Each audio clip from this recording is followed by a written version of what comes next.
क्या आप एक ऐसे जाल में फंस गए हैं जहां नौकरी मिलने के बाद आपके पास पहले से भी कम पैसे हैं?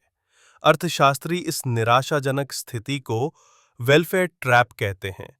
ये गरीबी के उन कई जालों में से एक है जो दुनिया भर के लाखों लोगों को प्रभावित करते हैं। वेलफेयर ट्रैप एक अजीब विडंबना। गरीबी के जाल ऐसी आर्थिक और पर्यावरणीय परिस्थितियां हैं जो खुद को दोहराती रहती हैं, जिससे गरीबी पीढ़ियों तक बनी रहती है।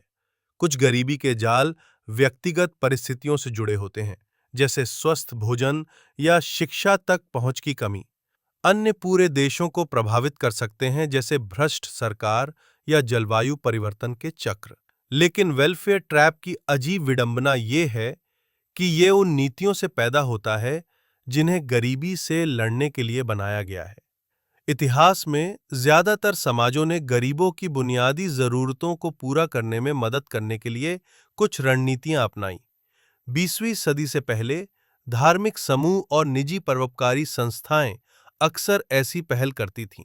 आज इन्हें वेलफेयर प्रोग्राम कहा जाता है और ये आमतौर पर आवास, भोजन, ऊर्जा और स्वास्थ्य सेवा के लिए सरकार द्वारा दी जाने वाली सब्सिडी के रूप में होते हैं।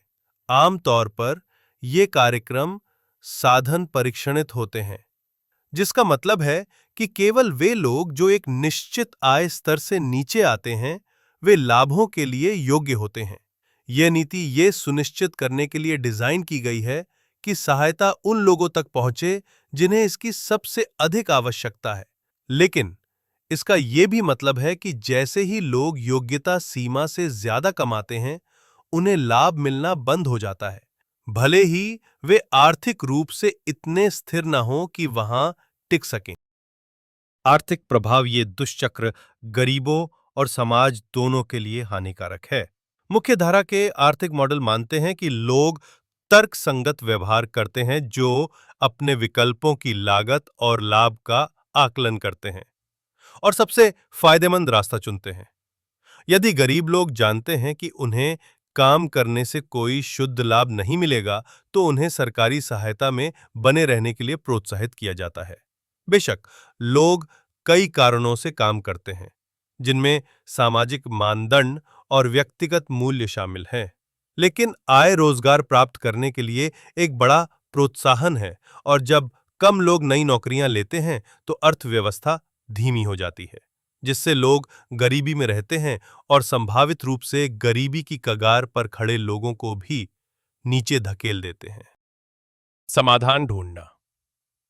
कुछ लोगों ने सुझाव दिया है कि सरकारी सहायता कार्यक्रमों को पूरी तरह से समाप्त करके इस समस्या को दूर किया जा सकता है, लेकिन ज्यादातर लोग सहमत हैं कि यह समाधान ना तो यथार्थवादी है और ना ही मानवीय।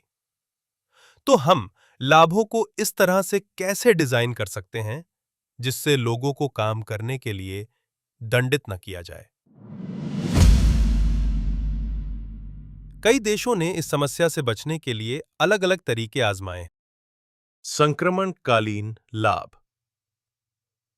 कुछ देश लोगों को नौकरी मिलने के बाद एक निश्चित अवधि के लिए लाभ प्राप्त करना जारी रखने की अनुमति देते हैं, जबकि अन्य आय बढ़ने के साथ धीरे-धीरे लाभों को कम करते हैं।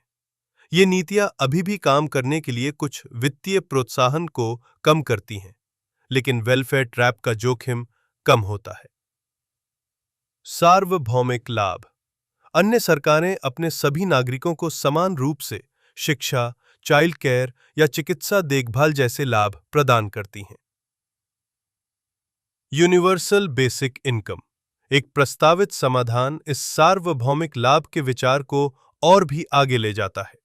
एक यूनिवर्सल बेसिक इनकम समाज के सभी सदस्यों को धन या रोजगार की स्थिति की परवाह किए बिना एक निश्चित लाभ प्रदान करेगा। यह एकमात्र ज्ञात नीति है जो वेलफेयर ट्रैप को पूरी तरह से हटा सकती है, क्योंकि कोई भी अर्जित मजदूरी लाभ को प्रतिस्थापित करने के बजाय पूरक होगी।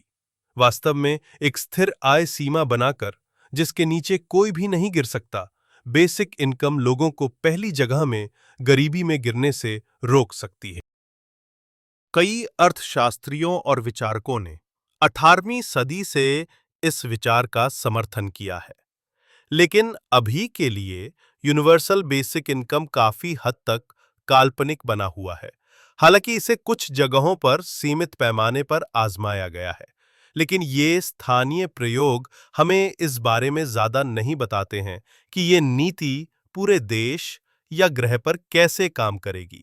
सरकारें जो भी रणनीति अपनाएं, वेलफेयर ट्रैप को हल करने के लिए लोगों की एजेंसी और स्वायत्तता का सम्मान करना जरूरी है।